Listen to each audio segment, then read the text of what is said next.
Hello meet mister Mithun. நான் தான் Mithun's podcast சேனலுக்கு உங்களை வரவேற்கிறேன். ரொம்ப கஷ்டப்பட்டு வாய்ஸ் எடுத்து பேச வேண்டியதாக இருக்குது. ஏன்னா எனக்கு லிட்டரலாக வாய்ஸ் வரமாட்டேங்குது, காற்று தான் வருது.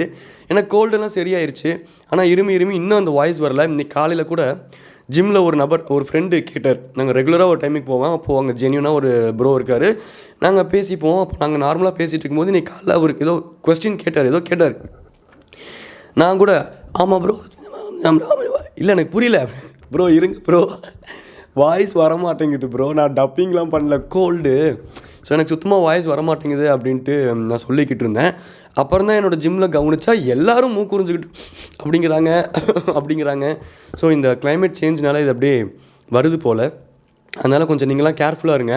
அதே மாதிரி இந்த கோல்டு வந்துருச்சு, ஃபீவர் வந்துருச்சு அப்படின்னா மேக்ஸிமம் முடிஞ்ச அளவுக்கு ஒரு எக்ஸ்ட்ரீம் போச்சு அப்படின்னா டாக்டர்கிட்ட மெடிசன் அதெல்லாம் போங்க. இல்லை மேக்ஸிமம் முடிஞ்ச அளவுக்கு நீங்களே உங்கள் ஹெல்த்தை பார்த்துக்கலாம். அது ரொம்ப ஈஸி தான். ஒன்றுமில்லை, சுடுதண்ணி குடிக்கணும், ரசம் சாதம் சாப்பிடணும், உடம்புக்கு அந்த டைமுக்கு என்ன ப்ரோட்டீன்ஸ் தேவையோ அதை நம்ம எடுத்துக்கிட்டோம் அப்படின்னா அதுவே போதும். At the end of the day நம்ம யோசித்து பார்த்தோம்னா ஒரு டாக்டர் கொடுக்கக்கூடிய டேப்லெட்லேயும் அதானே இருக்குது. உடம்புக்கு தகுந்த சக்தியை நம்ம உள்ளே கொடுத்தோம் அப்படின்னா அந்த உள்ளே இருக்கிறதெல்லாம் தெரிச்சு ஓட போகுது. அதை நம்ம ஃபுட்டுங்கிற ஃபார்ம்லேயே எடுத்துக்கலாமே. உணவை மிஞ்சின மருந்துங்கிறது எதுவுமே இல்லை. நான் சொல்கிறது முடிஞ்ச அளவுக்கு தான். என்னாலலாம் நான் ஒரு 3 நாள் 4 நாள் பார்த்தேன். 5 நாள் மேலே கோல்டு பர்சிஸ்டண்ட்டாக இருந்துச்சு.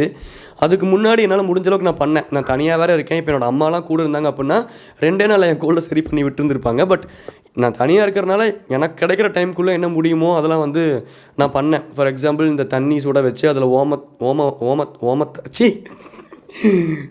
ஓமவல்லி இலையா, ஓமத்திரம் இலையா, கற்பூரவல்லி இலை, நாங்கள் அது ஓமத்திரம்னு எங்கள் ஊர்லலாம் சொல்லி பாடும். கற்பூரவல்லி இலையை போட்டேன். 2 துளசி கீழே இருந்துச்சு, பறிச்சுட்டு தண்ணிக்குள்ளே போட்டேன். கொஞ்சம் இஞ்சி தட்டி போட்டேன், 2 மிளகு எடுத்து போட்டேன், 2 கிராம்பு எடுத்து போட்டேன். அப்புறம் இந்த வெத்தலை இருந்துச்சு, அதை பறிச்சுட்டு போட்டேன். பப்பாளி இலையை கட் பண்ணி அதை கழுவி போட்டேன். பப்பாளி இலை இம்யூனிட்டி ஜாஸ்தியாக கொடுக்கும். இதெல்லாம் நல்லா போட்டு ஊற வச்சு தண்ணியை சுண்டி அந்த தண்ணியை எடுத்து குடித்தேன். மேக்ஸிமம் நானே சரி பண்ணிக்கிட்டேன். ரசம் வைக்கிறதுக்கெலாம் எனக்கு சான்ஸ் கிடைக்கல. நான் போய் வாங்கிட்டு யார் ரசத்தை வச்சு இருக்கிற டைமில் என்ன பண்ணுறதுனே தெரிய மாட்டேங்குது. அதெல்லாம் பண்ண முடியல. பட் அதுக்குள்ளே நான் பண்ணேன். ஸோ ஒரு 3 நாள் 4 நாள் தாங்கினேன் முடிஞ்ச அளவுக்கு. அதுக்கப்புறம் முடியல, ரொம்ப கோல்டாக இருந்துச்சு, எதுவுமே பண்ண முடியலைங்கிற ஒரு ஸ்டேஜ் வந்தப்போ தான் மெடிக்கல் போனேன். இந்த மாதிரி எனக்கு கோல்டுங்க, டேப்லெட் கொடுங்க, ரொம்ப பவர் கம்மியாக கொடுங்கன்னு கேட்டு வாங்கினேன். அதுவும் 2 வேலைக்கு கொடுத்தாரு. ஒரு வேலைக்கு கொடுங்கன்னு வாங்கினேன். அந்த ஒரு வேலைக்கும் வாங்கி அதில் 3 மாத்திரை இருந்துச்சு. அந்த 3ஐயும் பாதியாக உடச்சி தான் போட்டேன். மிச்ச பாதியை தூக்கி போட்டேன். அது மைண்ட் செட்டு தான். மாத்திரை போட்டால் தான் சரியாகும்னு உங்கள் மைண்டுக்கு சொல்லிட்டீங்கன்னா உங்கள் மைண்ட் உங்கள் பாடியை கண்ட்ரோல் பண்ணும். ஸோ வெயிட் பண்ணு, நீ என்ன சாப்பிட்டாலும் உனக்கு சரியாகாது, மாத்திரை போட்டால் தான் சரியாகும்னு உங்கள் மைண்ட் உங்கள் பாடிக்கு சொல்லிடுச்சுன்னா பாடி அக்கார்டிங்லி ஆக்ட் ஆகும். இது நான் சொல்கிறதெல்லாம் இவன் கிடக்கிறான், அவன் தான் எம்பிபிஎஸ் படித்து டாக்டராகி வருவாங்களாமா பொழுதுனிக்கும், இவன் லூசு பையன் இவன் அப்படின்னு சொல்லிட்டு நீங்கள் யோசிக்கலாம். பட் ஆக்சுவலாக இது அவ்வளோதான், அப்படி தான் இது ஒர்க் ஆகும். ஸோ நான் என்ன சொல்ல வரேன் அப்படின்னா, எண்ட் ஆஃப் த டே உங்களுக்கு ஆல் தட் மேட்டர்ஸ் இஸ் உங்கள் உடம்பை நீங்களே சரி பண்ணிக்கலாம். நிறையா இங்கிலீஷ் மெடிசன்ஸ்க்கு பழகிட்டீங்க அப்படின்னா இப்போதைக்கு ஒன்றும் தெரியாது, டக்குன்னு சரியாகிற மாதிரி இருக்கும். உங்கள் ஹெல்த்தை நீங்கள் ரீஸ்டோர் பண்ணுற மாதிரி இருக்கும். போக போக போக போக போக போக அது ஹேபிட்டாக மாறும்போது நாளை பின்ன உங்களுக்கு வயசாகும்போது அது பெரிய பிரச்சனையாக முடியும். இப்போ இது எனக்கு எப்படி தெரியும்னா எங்கள் அப்பா மூலமாக, எங்கள் அம்மா மூலமாக தான். எங்கள் அம்மா எல்லாத்துக்குமே இங்கிலீஷ் மெடிசன்ஸ் ஓடுவாங்க. எங்கள் அப்பா எக்ஸ்ட்ரீம் ஆப்போசிட். 105 டிகிரி இருந்தாலும் நார்மலாக ஒரு லைஃப்பை லீட் பண்ண ட்ரை பண்ணுவார். நார்மலாக வேலைக்கு போகணும், வெளியே போகணும், சோர்ந்து படுக்கக்கூடாது. நான் நார்மலாக இருந்தேன்னா என் உடம்பும் இவன் நார்மலாக தான் இருக்கான் அப்படின்னு அடாப்ட் ஆகும், அதுக்கு பழகும். இதெல்லாம் இன்டெரக்டாக எங்கள் அப்பா கிட்டேருந்து நான் பார்த்து தெரிஞ்சுக்கிட்டது தான். இப்போது இது டாப்பிக்கே கிடையாது. இன்றைக்கி நான் என்ன பேச வந்தேன் அப்படின்னா, வழக்கம் போல் ஏதாச்சும் ஒன்று ஆரம்பித்தோம் அப்படின்னா ஒரு 5 நிமிஷம் கழிச்சு தான் உங்கள்கிட்ட டாப்பிக்குள்ளேயே வர மாதிரி. ஸோ இப்போ நான் என்ன சொல்ல வந்தேன் அப்படின்னா, ஆக்சுவலாக இந்த பாட்டு ஒன்று ஃபேமஸ் ஆகிட்டு இருக்குல்ல, மனசை மறந்து அவங்கூட போனையே, தங்கமான என் மனசை மறந்து அவங்கூட போனையே, பணம் இல்லைன்னு அவங்கூட போனையே அப்படின்னு சொல்லிட்டு ஒரு பாட்டு ட்ரெண்ட் ஆகிட்டு இருக்குல்ல. நான் ஒரு டாபிக் ஒன்று பேசணும்னு சொல்லிட்டு யோசிச்சு வச்சுருந்தேன். ஃபினான்ஷியல் ஸ்டெபிலிட்டி லவ் லைஃப்லையும் மேரேஜ் லைஃப்லையும் அஃபெக்ட் பண்ணுமா? லவ் லைஃப்லையும் மேரேஜ் லைஃப்லையும் ஃபினான்ஷியல் ஸ்டெபிலிட்டி தேவையா? மணி காண்ட் பை ஹாப்பினஸ் அப்படிங்கிற இந்த பழமொழிலாம் இருக்குல்ல, இதை பற்றி என்னோடய புரிதல் என்ன அப்படிங்கிறத சொல்லணும் அப்படின்னு நினச்சேன். நான் கேட்டதுலேயே டம்பஸ்ட்டு ப்ராவப் என்னதுன்னா, நான் கேட்டதுலேயே ஒரு ஒர்த்தே இல்லாத ஒரு ப்ராவப் என்னென்னா, நானும் அந்த ப்ராவப்பை கொஞ்ச நாளைக்கு நம்பிக்கிட்டு இருந்தேன். பட் ஆக்சுவலாக அது உண்மை கிடையாது. Practical life doesn't work that way. அந்த ப்ராவப் என்ன அப்படின்னா, மணி கான்ட் பை ஹாப்பினஸ். இது இருக்கிறதுலையே ஒரு ஒஸ்ட்டான ப்ராவப்பு. உங்கள் எல்லாத்தையும் ஏமாற்றி ஒரு குறிப்பிட்ட ஒரு இடத்துக்குள்ளேயே உங்களெல்லாம் நம்மளெல்லாம் வச்சுக்கணும் அப்படிங்கிறதுக்காக எலைட்னால் உருவாக்கப்பட்ட ப்ராவபா, இல்லை நம்ம மனசை தேத்திக்கிறதுக்கு நம்மளே உருவாக்கின ப்ராவபான்னு தெரியல. பட் தயவு செஞ்சு இந்த ப்ராவபை ஃபாலோ பண்ணாதீங்க. மணி கான்ட் பை ஹாப்பினஸ். இது பொய் பொய் பொய். லிட்ரலாக நான் ஒரு மீம் கூட பார்த்தேன். மணி கான்ட் பை ஹாப்பினஸ் அப்படிங்கிற ஒரு போஸ்ட்டுக்கு கீழே ஒரு கமெண்ட் பார்த்தேன். மணி எனக்கு ஹாப்பினஸ் கூட வாங்க வேண்டாம், ஆனால் நான் என்னோடய BMW காருக்குள்ளே உட்காந்து அழுதுக்கிறேன், எனக்கு காசு வேணும் அப்படிங்கிற மாதிரி ஒரு கமெண்ட் ஒன்று பார்த்தேன். அந்த மாதிரி தான் வாழ்க்கையும் ஒர்க் ஆகும். Money can buy happiness. நீங்கள் ஒரு லவ் லைஃப்பில் இருக்கீங்க, மேரேஜ் லைஃப்பில் இருக்கீங்க அப்படின்னா நீங்கள் அவங்களுக்கு ப்ரொவைட் பண்ணணும்னு நினைப்பீங்க. உங்களை நம்பி வந்தவங்க, உங்களுக்கானவங்க, உங்களுக்குரியவங்க, அது உங்களுக்கே இன்பில்ட்டாக ஒரு ஆசை இருக்கும். பியாண்ட் த ஜெண்டர் நான் சொல்கிறேன். அவங்களுக்கு நம்ம பண்ணணும், நம்ம ஏதாச்சும் ஒன்று பண்ணி அவங்க கண்ணில் அந்த சந்தோஷத்தை பார்க்கணுன்னு நம்ம நினைப்போம்.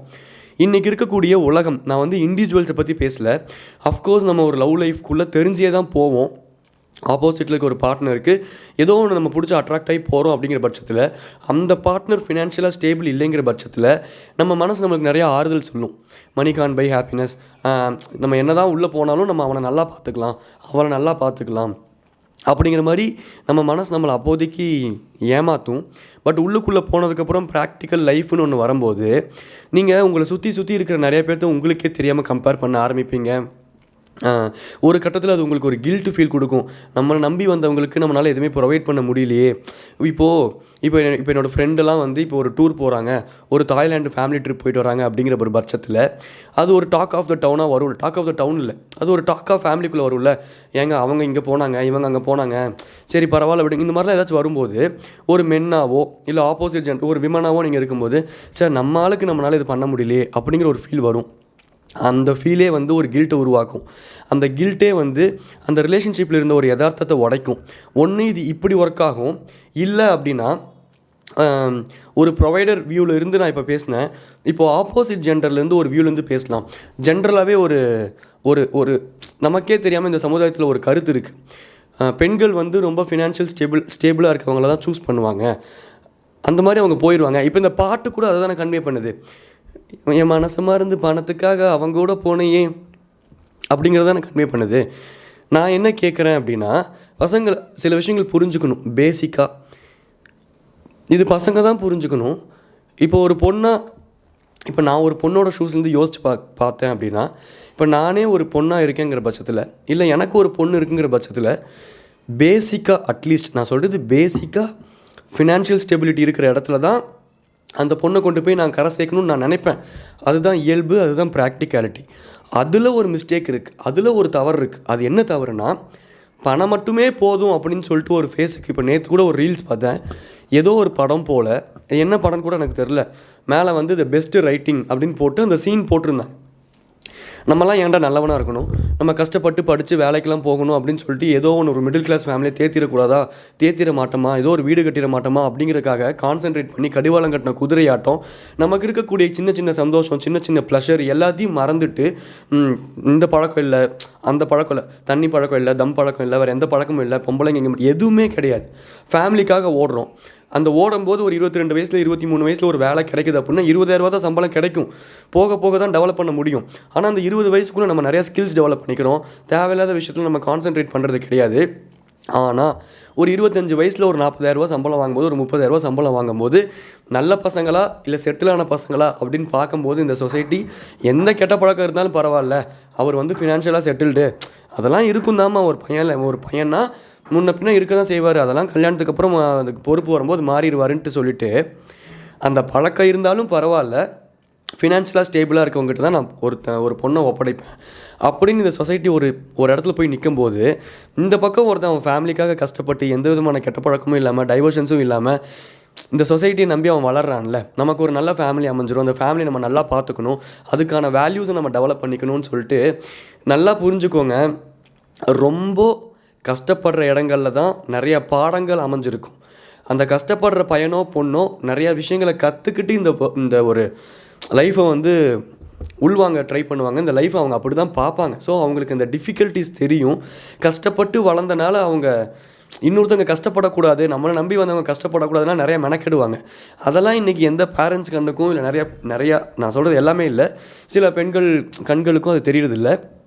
பட் இதை ஒரு பக்கம் தள்ளி வச்சுட்டு ஒரு பையனோட பாயிண்ட் ஆஃப் வியூலேருந்து நான் ஒன்றே ஒன்று சொல்லணும் அப்படின்னா, கைஸ், ஒரு பொண்ணு உங்களை சூஸ் பண்ணல அப்படின்னா இந்த பொண்ணுங்களே இப்படி தாங்க ஸ்டேஜுக்கு போகாதீங்க. ஃபஸ்ட்டு உங்களுக்கு தேவை அக்செப்டன்ஸ். ரெண்டாவது நமக்கு தேவை என்னென்னா, இப்போ நம்ம ஃபினான்ஷியலாக ஸ்டேபிளாக இல்லைங்கிறத நம்ம ஃபஸ்ட்டு அக்செப்ட் பண்ணிக்கணும். ரெண்டாவது, ஒரு பொண்ணு அதனால தான் நம்மளை அக்செப்டன்ஸ் வந்தாலே நம்மளுக்கு அது புரிஞ்சிடும் ஏன் ஒரு பொண்ணு நம்மளை சூஸ் பண்ணல. இப்போ ஆப்போசிட்டில் ஒருத்தர் இருக்கான், அவன் வெல் செட்டில்டு, ஆனால் அவனுக்கு லைஃப்பை பற்றின புரிதல் கிடையாது, அவனுக்கு எல்லாம் கெட்ட பழக்கம்னே ஒன்றும் இல்லை. ஆக்சுவலாக கெட்டது நல்லதுன்னே ஒன்றும் இல்லை, கெட்ட பழக்கம்னு இல்லை, அவனுக்கு ஒரு பழக்கம் இருக்குது, அந்த பழக்கத்தினால அவனுக்கு சில கெட்ட விஷயங்கள் நடக்கலாம், அவ்வளோதானே தவிர்த்து அது கெட்ட பழக்கம்னே இல்லை. இந்த சொசைட்டி அது கெட்ட பழக்கம்னு போட்டு ஒருத்தனை போட்டு வாட்டி வதக்குது. அது அப்படிலாம் இல்லை. அவனுக்கு அவன் லைஃபு, அவனுக்கு நான் ஒரு மீம் பார்த்த மாதிரி தான். இப்போ என்கிட்ட என் ஃப்ரெண்டு ஒருத்தனுக்கு கூட ஒரு விஷயம் நடந்துச்சு. அவனோட மாமா ஒருத்தர் வந்து தவறிட்டார். அவன் என்கிட்ட சொன்னான், ரொம்ப சின்ன ஏஜில் தவறிட்டார். இத்தனைக்கும் நேச்சுரல் டெத்து தான், சம்திங் ஏதோ மெடிக்கல் ரிலேட்டடாக போய் அந்த மாதிரி நடந்துருச்சு. அவர் மாமா வந்து நிறைய எத்திக்ஸ் வச்சுருந்தார், எந்த விதமான கெட்ட பழக்கமும் இல்லை, ஒரு கெட்ட பழக்கம் கூட அவருக்கு கிடையாது. ஆனால் ஒரு சின்ன ஏஜ்லேயே வாழ்க்கையை பார்க்குறதுக்கு முன்னாடியே அவர் தவறிட்டார்.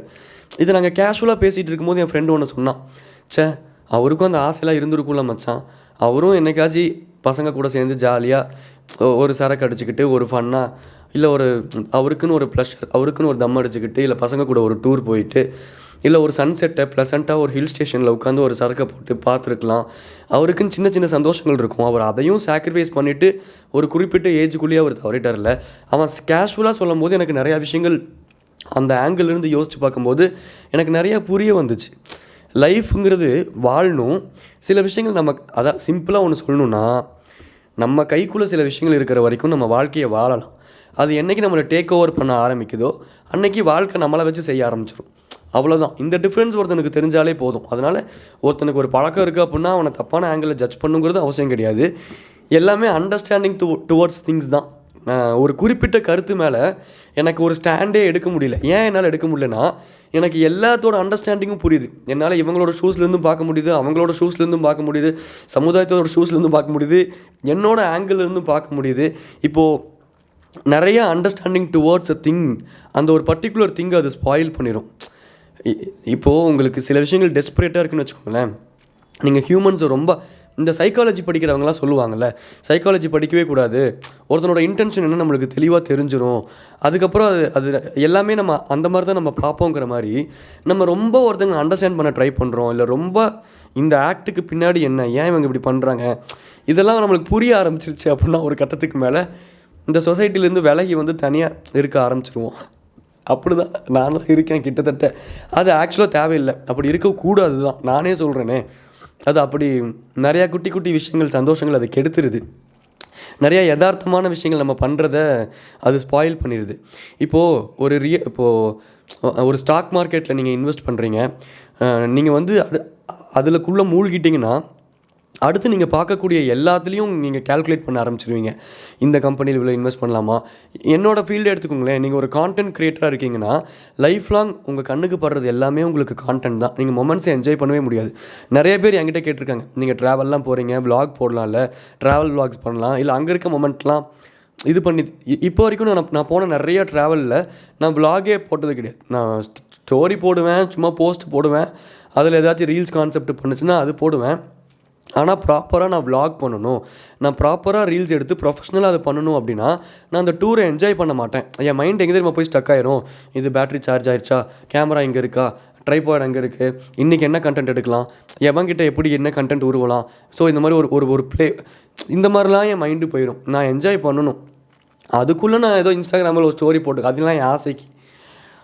ஆனால் நான் அந்த டூரை என்ஜாய் முழு மனசாக நான் அதை பார்த்தீங்களா டாபிக் டைவர்ட் ஆகி எங்கேயோ போயிட்டேன் சொல்கிறேன். So too much of understanding இல்லை டூ மச் ஆஃப் நாலேஜ் நம்மளுக்கு ஒரு விஷயத்தில் இருக்குது, நம்ம அதை ரொம்ப ஃபோக்கஸ் பண்ணுறோம் அப்படின்னா அந்த விஷயத்தை அந்த நாலேஜ் கெடுத்துரும். அதனால் சில விஷயங்களில் மேலாப்பில் வச்சுக்கிறது தான் நல்லது. நான் நிறையா சொல்லியிருக்கேன், நான் குறிப்பிட்டு இந்த ஒரு கருத்து நான் நிறைய பேர்கிட்ட சொல்லியிருக்கேன், வீடியோஸில் சொல்லியிருக்கேனான்னு தெரில, வீடியோஸில் சொல்லியிருப்பேன். ஒரு மதமாக இருந்தாலும் ஒரு கடவுள் மேலே இருக்கக்கூடிய பற்றாக இருந்தாலும், கேஸ்ட்டு மேலே இருக்கக்கூடிய பற்றாக இருந்தாலும், எது மேலேயுமே எந்த ஒரு விஷயத்து மேலேயுமே நம்ம ஜாஸ்தியாக பற்று வைக்கும்போது, நம்ம பற்று வைக்கக்கூடிய அந்த ஒரு விஷயம் இருக்குல்ல, அது நம்மளை திங்க ஆரம்பிச்சிடும். நம்மளோட மென்டல் பீஸ் அது கெடுக்க ஆரம்பிச்சிடும். நீ பற்ற வைத்த நெருப்பொன்று உன்னை பற்றி ஏறிய காத்திருக்கும் அப்படிம்பாங்கல்ல, மெர்சல் படத்தில் சொல்கிற மாதிரி தான். நீங்கள் ஜாஸ்தியாக ஒரு விஷயத்து மேலே பற்று இப்போ என்னோடய ஊர் சைட்லலாம் நான் சில பசங்களை பார்த்துருக்கேன். லக்கிலி என்னோடய ஃப்ரெண்ட்ஸு இவங்களெல்லாம் அந்த மாதிரி பசங்களெல்லாம் ஒரு டிஸ்டன்ட்லேயே வச்சுப்பேன் நான். ஆனால் அவங்களோட அந்த ஒரு கேரக்டர் அது அவங்க பேசுகிறது, அதில் அவங்க அப்படி டெஸ்பரேட்டாக இருப்பாங்க. நம்ம ஏதாச்சும் ஒன்று சொல்லிட்டோம்னா அவங்களால அக்செப்ட் பண்ணிக்கவே முடியாது. என்னோட இதை நீ இப்படி சொல்கிறியா, நாங்களாம் வீரம் விளைஞ்ச பூமியிலேருந்து பிறந்த நாங்களாம் அப்படி ஆச்சா போச்சா. அவன் டென்ஷன் ஆவான், பதட்டப்படுவான், அவன் கை நடுங்க ஆரம்பிச்சிடும். நான் சொல்கிறது தான் கரெக்டு, என்னோட மதம் தான் கரெக்ட், என் கேஸ்ட்டு தான் கரெக்ட். அதுக்குள்ளே போய் மூழ்கி சிக்கி சின்ன பின்னமாய் செதறிடுவான். At the end of the day என்னோடய மதமோ என்னோடய கடவுளோ எல்லாமே சொல்லித்தருது, உன் மென்டல் பீஸை காப்பாற்று, உன் மேலே நீ ஒர்க் பண்ண ஆரம்பி, உனக்குள்ளே இருக்க இறைத்தன்மையை வெளியே கொண்டு வா. அப்போ அதுக்கு நான் என்ன பண்ணணும், முதல்ல இந்த மாதிரி விஷயங்கள் மேலே நம்பிக்கை வைக்கலாம், பற்று வைக்கக்கூடாது. நிறைய வித்தியாசம் இருக்குது. நம்ம நம்பிக்கை வைக்கிறது வந்து நம்ம மன ஆறுதலுக்காக, பற்று வச்சு நம்மளோட மென்டல் பீஸை கெடுத்துக்கக்கூடாது. இது எல்லாத்துக்குமே பொருந்தும். இப்போ நான் இதெல்லாம் ஏன் சொல்கிறேன்னு சத்தியமாக எனக்கு தெரில. ஸோ அண்டர்ஸ்டாண்டிங் டுவர்ட்ஸ் திங்ஸ் தான். ஒரு பொண்ணு நம்மளை ரிஜெக்ட் பண்ணுது அப்படிங்கிறதுக்காக நம்ம ஃபஸ்ட்டு நம்மளை தான் ப்ளேம் பண்ணிக்கணும். அந்த பொண்ணை நம்ம ப்ளேமே பண்ணக்கூடாது. ஒரு சுச்சுவேஷன், ஒரு ரிலேஷன்ஷிப்குள்ளே போகிறீங்க, அந்த ரிலேஷன்ஷிப்பில் நீங்கள் தான் ப்ரொவைடர் அப்படின்னா நீங்கள் ப்ரொவைட் பண்ணணும். ப்ரொவைட் பண்ணுறதுக்கு உங்களுக்கு என்ன வேணும்? நீங்கள் அன்பு ப்ரொவைட் பண்ணலாம், கேர் ப்ரொவைட் பண்ணலாம், அன்புனால அந்த பொண்ணை திட்டலாம், பேம்பர் பண்ணலாம், அதுவும் தேவை தான். ஒரு பொண்ணுக்கு அது போதுமா அப்படின்னா அது கிடையாது, அதுதான் கிடையாதுங்கிற. இன்றைக்கி இருக்க ஜென்ரேஷனுக்கு தகுந்த மாதிரி, மாற்றங்களுக்கு தகுந்த மாதிரி நம்மளும் சில விஷயங்கள் மாறிக்கணும்ல. அப்போ இன்றைக்கி இருக்கிற பொண்ணுக்கு நம்ம வந்து இப்போ நமக்குன்னு ஒரு ஃபேமிலி இருக்குது, நம்ம எங்கேயாச்சும் வெளியே போகிறோம், நம்ம ஒரு வாடகை கார் வாங்கி போகிறக்கும் சொந்த காரில் போகிறக்கும் நிறைய வித்தியாசம் இருக்குல்ல. நம்மளோட வேர்ல்டு வேறு. இப்போது ஆண்களுக்குனால சில விஷயங்கள் ஈஸியாக கடந்து போயிட முடியும். எவன் என்ன கமெண்ட் பண்ணால் எனக்கு என்ன, மண்ணாங்கட்டியாக போச்சு அப்படின்னு இப்போ என்னால் அது பண்ண முடியும். நான் வாடகை காரில் தான் வருவேன், என்கிட்ட இவ்வளோ தான் இருக்குது, அதுக்கு தகுந்த மாதிரி என்னை ரெஸ்பெக்ட் பண்ணி பேசுகிறதுனா பேசாட்டி போய்கிட்டே எனக்குலாம் ஒரு பிரச்சனையும் கிடையாது. நான் ஓவர் திங்க் அந்த சுச்சுவேஷனில் ஒரு ஆண் சைக்காலஜி பிரகாரம் அவன் ஓவர் திங்க் பண்ணணுன்னு கிடையாது. ஆனால் ஒரு பொண்ணோட பாயிண்ட் ஆஃப் வியூவில் அது அப்படி கிடையாது இல்லை. ஒரு ஃபங்க்ஷனுக்கே ஒரு பொண்ணுங்களை நீங்கள் கூட்டிகிட்டு போகிறீங்க, நீங்கள் ஒரு வாடகைக்காரில் தான் கூப்பிட்டு போகிறீங்க அப்படின்னா சாதாரண ஆளுங்க கிடையாது நம்ம சொந்தக்காரங்கள்லாம். அதுவும் சொந்தக்காரங்களில் இருக்கக்கூடிய லேடிஸ்லாம் லேசுப்பட்ட ஆளே கிடையாது. உங்களோட ஆள் இருக்கால, உங்களோட மனைவியோ உங்கள் லவ்வர், அப்படியே அந்த தொட்டில் இருக்க குழந்தைய பட்டும் படாமல் கிள்ளி விடுற மாதிரி நறுக்குன்னு குத்தி விட்டு போயிட்டே இருப்பாளுங்க அங்கங்கே. அப்போது யாருக்கு அது கஷ்டமாக இருக்கும்? நம்மளோட மனைவிக்கோ நம்மளை நம்பி வந்த ஒரு பொண்ணுக்கோ அது கஷ்டமாக இருக்கும். அது ஓவர் திங்க் பண்ண தோணும். கேர்ள்ஸ் சைக்காலஜி பிரகாரம் டேக் இட் ஈஸியாக அவங்களால போக முடியாது. அவங்க ஓவர் திங்க் பண்ணுறதுமே அவங்களுக்கும் பண்ணுவாங்க, அவங்களையும் தாண்டி அவங்க ஃபேமிலிக்கும் அவங்க ரொம்ப திங்க் பண்ணுவாங்கல்ல. இப்போ எப்படின்னா, என்னோடய ஃபேமிலியை நீ இலக்காரமாக பேசிட்டில்ல, என்னைக்காச்சும் ஒரு நாள் நாங்களும் முன்னுக்கு வருவோம் அப்படின்ட்டு அவங்களுக்கு ஃபஸ்ட்டு ஸ்டேஜில் அது தோண ஆரம்பிக்கும். 2வது ஸ்டேஜில் அவங்களுக்கு உங்கள் மேலே கோபம் வரும். நீ நல்லா பொழைச்சிக்கிட்ட, நீ நல்லா சம்பாரிச்ச அப்படின்னா நற்ப நம்ம ஒரு சொந்தக்கார் வாங்கியிருக்கலாம்ல அப்படிங்கிற ஒரு ஸ்டேஜுக்கு போவாங்க. 3வது அந்த கோவங்கிறது நீங்களும் முறுக்கிக்கிட்டே தெரிஞ்சுக்கிட்டு இருந்தீங்கன்னா அது வெறுப்பாக மாறும். இதெல்லாம் சைக்காலஜிக்கலாக நடக்கக்கூடிய practical things. So you can't blame a girl. So நம்ம ஃபினான்ஷியலாக என்ன ஸ்டேபிள் ஆகணும் அப்படிங்கிறதுலாம் நம்ம கான்சென்ட்ரேட் பண்ணுமே தவிர்த்து, நம்ம வந்து ஆப்போசிட் ஜெண்டரில் இருக்கனால வைஸ் வர்ஸாக சொல்கிறேன், ஒரு பொண்ணாக இருந்தாலும் பையனாக இருந்தாலும் பசங்கன்ட்டு ஒரு பொண்ணு தேடி போய்கிட்டே இருந்துச்சு, அவளோட லைஃப்பில் அவள் கான்சென்ட்ரேட் பண்ணல, அவளோட அப்பியரன்ஸ் இன்றைக்கெலாம் அப்பியரன்ஸுங்கிற ஒன்றே கிடையாது. யாராக இருந்தாலும் கரெக்டாக அவங்களோட ஸ்கின் கேர், அவங்க ரொட்டீனாக அவங்க மெனக்கெட்டாங்கன்னா அவங்க அப்பியரன்ஸை ரொம்ப டீசெண்டாக எலிகெண்ட்டாக அவங்களால மாற்ற முடியும். அந்த மாதிரி இப்போ எதுக்கு நான் இதை சொன்னேன்? ஐயோ கடவுளே, மறுபடியும் மறந்துட்டேன்னா தெரில. எனக்கு இந்த கோல்டுங்கிறனால சும்மாவே மறப்பேன். கோல்டு மேலே பழைய தூக்கி போட்டு அதை சொல்ல கோல்டு மேலே பழைய தூக்கி போட விரும்பல. பட் அதுதான். ஸோ இது எல்லாத்துக்குமே வந்து காசு தேவை தான். இன்றைக்கி இருக்கக்கூடிய உலகத்தில் when everything is driven by money, இன்றைக்கி பண்ட மாற்று முறையே கிடையாது. நீங்கள் 1 கிலோ அரிசி கொடுத்தீங்கன்னா ஆப்போசிட்டில் 2 ஆப்பிளும் 4 மாதுளை பழமும் கொடுக்க மாட்டானுங்க. மாதுளை பழம் ரேட் என்ன தெரியுமா? 1 கிலோ அரிசியோட ரேட் என்ன தெரியுமா? அப்படி பார்த்தா கூட மேட்ச் ஆக மாட்டேங்க. ரொம்ப கேல்குலேட்டிவாக நம்ம போயிட்டோம்ல. இப்போ சொசைட்டியாக நம்ம மணி ட்ரிவனாக இருக்கும்போது ஃபினான்ஷியலாக ஸ்டேபிளாக இருக்கிறது முக்கியம். அப்போ அதுக்கு நம்ம என்ன பண்ணணும்னா, we should work on our self. நம்ம மேலேயே நம்ம ஒர்க் பண்ணும்போது நம்மளோட வேல்யூஸ் ஏதோ ஒரு பொண்ணு பார்த்து கவனித்து இந்த பீஸ் பரவாயில்ல அப்படின்ட்டு தோணி அவங்க வரணும். We should not chase girls. அது பசங்களா அது மட்டும் பண்ணவே பண்ணாதீங்க. இந்த பொழுதுனிக்கும் நமக்கெல்லாம் இன்றைக்கி சோஷியல் மீடியாவில் ஊறுப்பட்ட விஷயங்கள் கொட்டி கிடக்கு. இந்த பாட்டில் வர மாதிரி தான், அதுக்குள்ளே 1000 மீன் இருக்குது, எந்த மீன் நமக்குன்னு எழுதி இருக்குது, அந்த மீன் தானா, அந்த மாதிரி அது தானாக மாட்டணும். நீங்கள் குளத்துக்குள்ளே குதித்து ஆகா ஊறுப்பட்ட மீன் இருக்குது அப்படின்னு சொல்லிட்டு இந்த மீனெல்லாம் ரசிச்சுக்கிட்டு இருந்தீங்க அப்படின்னா மூச்சு முட்டி செத்து போயிடுவோடா மூதேவி. வெளியே உட்காந்து தூண்டில் போட்டதோடு நம்ம வேலையை பார்த்துக்கிட்டே இருக்கணும்.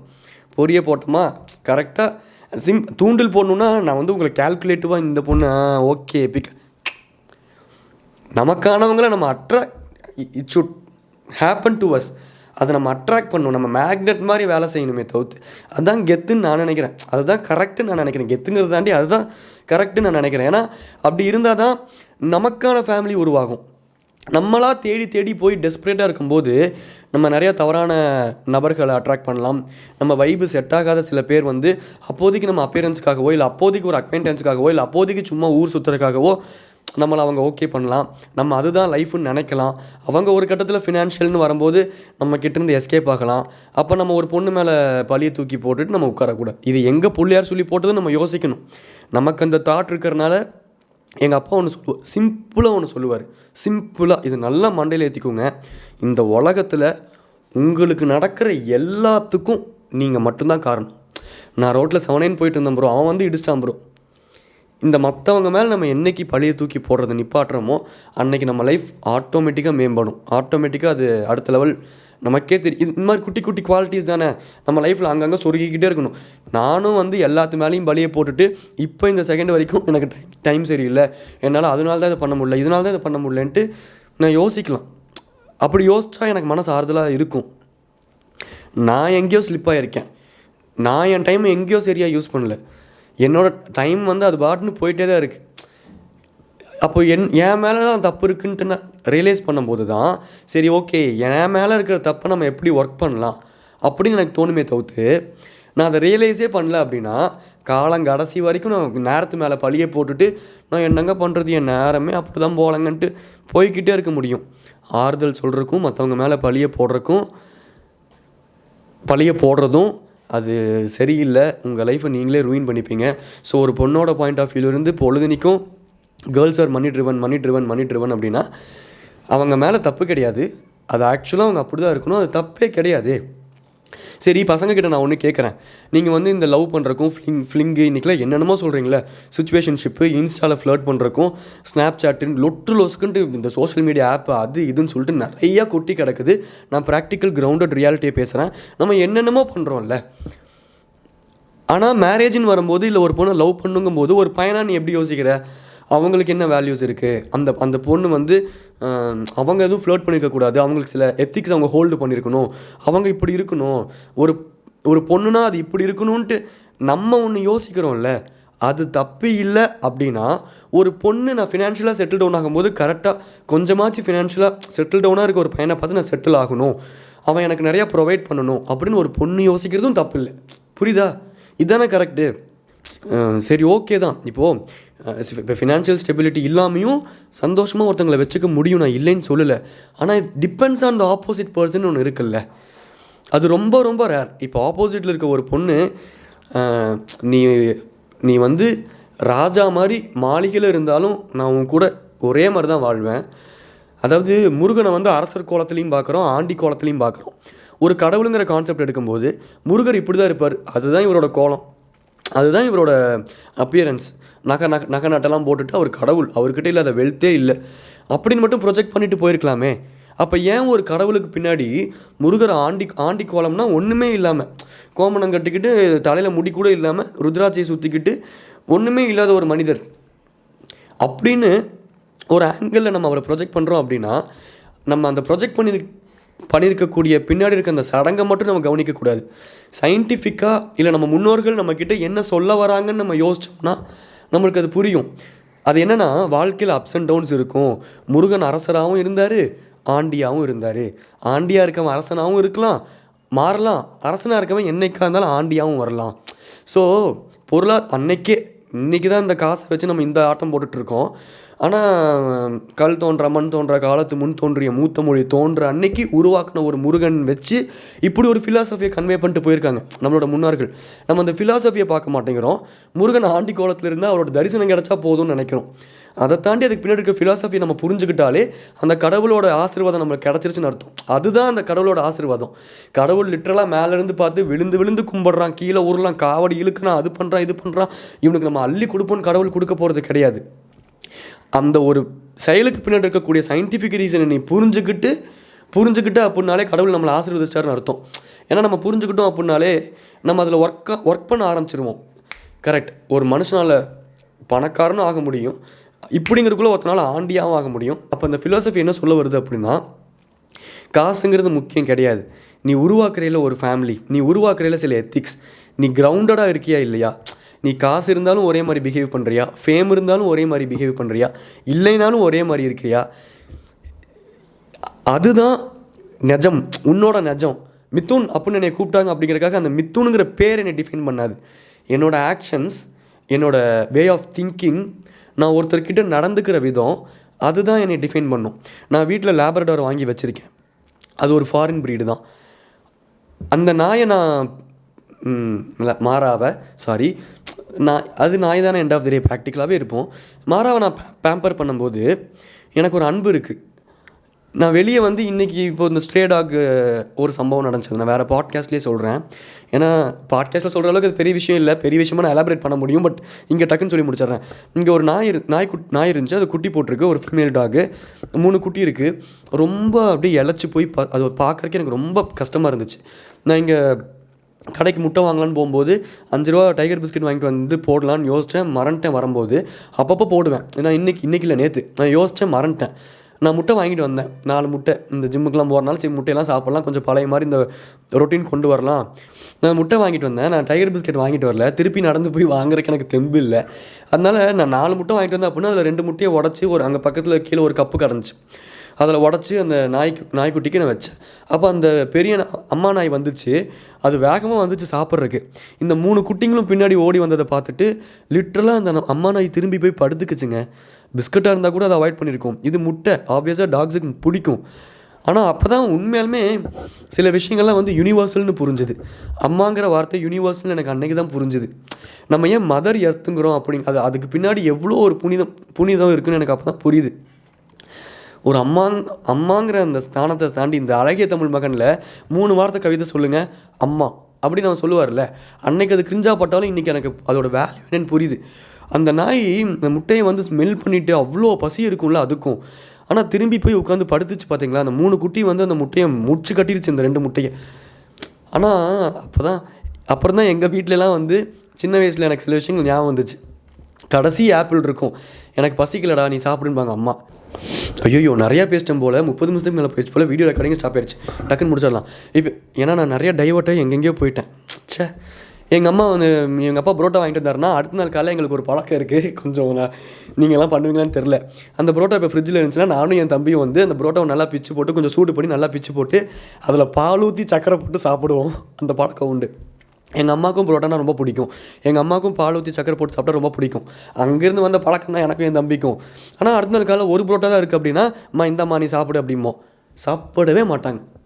எனக்கு வயிறு ஃபுல்லு, நான் இப்போ தான் மெதன் இருக்குது, எனக்கு உடம்பு சரியில்லை, ஏதாவது காரணம் வருமே தவிர்த்து எங்கள் அம்மா சாப்பிட மாட்டாங்க. எனக்கு நேற்று அதை பார்க்கும்போது தான் எனக்கு நிறையா விஷயங்கள் ரிலேட் ஆச்சு. அதை விடுவோம். ஸோ இந்த காசுக்காக ஒரு பொண்ணு அவங்க கூட போயிட்டா இவங்க கூட போயிட்டான்னு கண்ட மேனிக்கு புலம்புறதை விட்டுட்டு ஒர்க் ஆன் யுவர் செல்ஃப், ஃபினான்ஷியலாக ஸ்டேபிள் ஆகுங்க. இன்றைக்கெலாம் ஊருப்பட்ட வழி இருக்குது.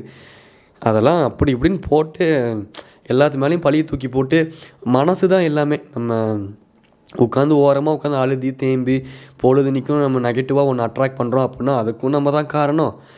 பயத்து மூலமாக நம்ம அந்த உணர்வு மூலமாக அட்ராக்ட் பண்ணுறோன்னு அர்த்தம். இல்லை எதாக இருந்தாலும் ஆப்டிமிஸ்டிக்காக ஹேண்டில் பண்ணலாம், என்ன இப்போ பார்த்துக்கலாம், அதுக்குன்ட்டு அழுக வேண்டிய நேரத்தில் கூட சிரிச்சிட்டு இருக்கணும்னு சொல்ல, கிரவுண்டட் ரியாலிட்டியில் இருக்கணும். ஆனால் ஒரு சுச்சுவேஷன் வருது, முடிஞ்ச அளவுக்கு தேம்பி அழுவோம். அதுக்கப்புறம் ஆப்டிமிஸ்டிக்காக அந்த சுச்சுவேஷனை எப்படி ஹேண்டில் பண்ணலான்னு யோசிக்கிறோம்ல, அது பேர் தான் ஆப்டிமிசம். அதுக்குண்டு ஒருத்தவங்க இறந்துட்டாங்க அப்படின்னா அந்த வீட்டில் போய் உட்காந்து நான் ரொம்ப ஆப்டிமிஸ்டிக்கான பர்சன் அப்படின்னு சிரிக்க சொல்ல உங்களை பைத்தியம்னு சொல்லிட்டு கீழ்ப்பாக்கத்தில் சேர்த்திடுவாங்க. ஆல்ரெடி சேர்த்த வேண்டியது நிறையா பீஸுங்க வெளியே நார்மலாக சுற்றிக்கிட்டு இருக்கு. நம்மளும் அப்படி இருக்க வேண்டாமே, கொஞ்சம் டிஃபர் ஆகாமே அப்படின்னு சொல்கிறேன். ஸோ இந்த பொண்ணுங்களை ப்ளேம் பண்ணுறது, காசுக்காக ஒருத்தி போனால் காசுக்காக தாண்டா போவா, அவளுக்கு ஃபினான்ஷியல் ஸ்டெபிலிட்டி தான் வேணும். அவளுக்குன்னு இல்லை, ஒரு மென்னுக்கும் ஃபினான்ஷியல் ஸ்டெபிலிட்டி தான் வேணும். நான் சிம்பிளாக கடைசியில் சொல்லி இந்த ஒரு வார்த்தையை சொல்லி முடிக்கணும்னு அப்படின்னா இதுதான். மணி கான் பை ஹாப்பினஸ்ங்கிறதுலாம் பொய். மணி கேன் கிரியேட் சுச்சுவேஷன்ஸ் அந்த situations can buy happiness for your family. So when your provider, when your family is happy, at the end of the day you will be happy. So money can buy happiness. ஒரு லவ்லையும் ஒரு ஃபேமிலிலையும் financial ஸ்டெபிலிட்டிங்கிறது ரொம்ப முக்கியம். It depends on the partner also. சில பேர்த்தை satisfy பண்ண முடியாது, அந்த மாதிரி சுச்சுவேஷனில் ஒன்றுமே பண்ண முடியாது. அது அவ்வளோதான், போக வேண்டியது தான். இப்போ நமக்குன்னு ஒரு சொந்த வீடு இருக்குது, சொந்தக்காரர் இருக்குது, இன்னும் கொஞ்சம் கொஞ்சமாக நம்ம சேர்த்திக்கிட்டு இருக்கோம். பண்ணலாண்டி, க்ரோ ஆகலாண்டி அப்படின்னு ஒரு மென் உட்காந்து பேச போகிறது கிடையாது. அதை புரிஞ்சுக்கிட்டு ஒரு விமன் அவங்களாம் வந்து ஒரு சப்போர்ட்டாக இருந்தாங்கன்னா சொல்கிறதுக்கு கொஞ்சம் கிரிஞ்சாக இருக்கும். பட் மயக்கமன்ன படத்தில் வர யாமினி மாதிரியோ, இல்லை இந்த சூரியரை போற்று படத்தில் வர அந்த அம்மா மாதிரியோ கொஞ்சம் சப்போர்ட்டிவாக இருந்தால் போதும். அது தனி. இப்போ நான் இந்த ஜிம்முக்கு போகிறதுக்கு முன்னாடி ப்ரீ ஒர்க் அவுட் எடுப்பேன். It's a caffeine. ஸோ அது உங்களுக்கு ஹார்ட் பம்பை ஜாஸ்தி பண்ணும். ஸோ ஆட்டோமேட்டிக்காக ஆக்சிஜன் இன்டேக் ஜாஸ்தியாக இருக்கும். உங்கள் உடம்புக்கு அது ஒரு பூஸ்ட்டு கொடுக்கும். அந்த மாதிரி மென்டலி உங்களுக்கு யார் பூஸ்ட்டு கொடுப்பா அப்படின்னா உங்களோட வாழ்க்கை துணைவியார் தான். கேர்ள்ஸ், நீங்கள் ஒரு வேளை நிறைய பேர் இதை பார்க்குறனால சொல்கிறேன், இந்த ஆஸ்பெக்ட் இப்போ வரைக்கும் உங்களுக்கு தெரில அப்படின்னா ஒன்று புரிஞ்சுக்கோங்க. ஒரு வார்த்தை, இப்போ பசங்க ஏன் தெரியுமா அவன் ஃப்ரெண்ட்ஸ் கிட்ட ஓடுறானுங்க, அவனுங்க ஒரு வார்த்தை சொல்லுவானுங்க, மச்சான் இப்படி நடக்குது மச்சான் லைஃப்பில், எனக்கு ஃபினான்ஷியல் ஸ்டெபிலிட்டி இல்லை அப்படின்னு உட்காந்து அழுகாத குறையாக பேசும்போது, சி என்ன இப்போ வா பைக்கில் ஏறி உட்காரு, எங்கேயாச்சும் போகலாம், ஒரு டீ கடைக்கு போகலாம், பார்த்துக்கலாம்டா, என்ன இப்போது பார்த்துக்கலாம் அப்படின்னு சொல்லிட்டா அது இந்த கெஃபைன் மாதிரி, அது வந்து இந்த ப்ரீ ஒர்க் அவுட் மாதிரி. அது பசங்க ஒரு ஃப்ரெண்டுக்கிட்டேருந்து கிடைக்கும் போதே அவனுங்களுக்கு அவ்வளோ தெம்பு வருதுன்னா, லைஃப் பார்ட்னர்கிட்டேருந்து அது கிடச்சிதுன்னா, இது மென் சைக்காலஜி. உங்களுக்கு தெரியலனா தெரிஞ்சுக்கோங்க. லிட்ரலாக அவனுங்க உங்களுக்காக பல மடங்கு உழைப்பானுங்க. ஆட்டோமேட்டிக்காக அவங்களோட ஃபேமிலி ஸ்டாண்டர்ட்ஸ் இன்க்ரீஸ் ஆகும். இதுதான் அந்த ஃபேமிலி பாண்டிங், அந்த அண்டர்ஸ்டாண்டிங் டுவர்ட்ஸ் அ ஃபேமிலி. கொஞ்சம் சைக்காலஜிக்கெல்லாம் புரிஞ்சு தெரிஞ்சு நடந்துக்கணும் அப்படின்னாலே நம்ம நல்லா வாழலாம். இந்த ஜாதகம், டைமு, கர்மா இதெல்லாம் தாண்டி நம்ம நல்லா வாழலாம். அதுக்கு நம்ம மைண்ட் செட் ரொம்ப முக்கியம். எல்லாருமே நல்லா வாழுங்க, ஜாலியாக இருங்க. சும்மா அடுத்தவங்க மேலே பழி தூக்கி போடாதீங்க. நம்ம ஃபினான்ஷியலாக ஸ்டேபிளாக இருக்கமா, நம்ம அப்பியரன்ஸ் வைஸ் நல்லா இருக்கமா, நம்ம அப்பியரன்ஸ் நம்ம மெருகேற்றுறோமா, நம்ம மைண்ட் செட்டை நம்ம மெருகேற்றுறோமா, இதெல்லாம் பண்ணிக்கிட்டே இருங்களேன். மேக்னெட் மாதிரி ஒர்க் ஆவீங்க, மேக்னெட் மாதிரி. அப்படி தான் ஒர்க் ஆகணும். அதுதான் கரெக்ட். இதுக்கு மேலே பேசுகிறதுக்கு எனக்கு தெம்பு கிடையாது, பசிக்குது. டாடா பை சொல்லிக்கலாம். Meet mister method. ஐயோ, டாடா பை டாட்டா பாய். நிறைய பேர் வந்து உடம்பை பாரு, ஹெல்த்தை பாரு, நோஞ்சா மாதிரி இருக்கீங்கிறீங்க. வீடியோவில் அப்படி இருக்குது. முன்னாடி நல்லா கொஞ்சம் புஜிட்டிக்காக இருந்தேன், நடுவில் கொஞ்சம் நிறைய கோத்ரூ பண்ணிட்டேன். ஜென்ரலாகவே மென் யார்ட்டையும் சொல்ல மாட்டாங்க. இதில் நான் லியோ வேறு, மூச்சே விட மாட்டேன். என்னோடய ஃபஸ்ட்டு சர்க்கிளை தாண்டி வேறு யாருக்குமே தெரியாது நான் என்ன கோத்ரூ பண்ணலாம். அதனால் நான் இது பண்ணிட்டேன். பட் மறுபடியும் நான் பேக் டு ஃபார்ம் வந்துட்டு தான் இருக்கேன். அதனால் நான் ஹெல்த்தியாக தான் இருக்கேன். பட் உங்களோட கன்சர்னுக்கு ரொம்ப தேங்க்ஸ், அதுக்காக நான் சொல்கிறேன். சரி வரட்டா? இது ரொம்ப கம்ஃபர்டபுள் ஆகிட்டு தனியாக பேசுகிறேன்ல, அதனால் ஏதோ ஃப்ரெண்டுக்கிட்ட ஜாலியாக கேமரா என் ஃப்ரெண்டு மாதிரி ஜாலியாக பேசிகிட்டு இருக்கேன். அதனால் வரட்டா அப்படிங்கிற டோனுக்கு போயிட்டேன். ஸோ ஆல் டியூ ரெஸ்பெக்ட் தான். வரட்டா? Tata bye bye. Tata bye. Tata பாய்.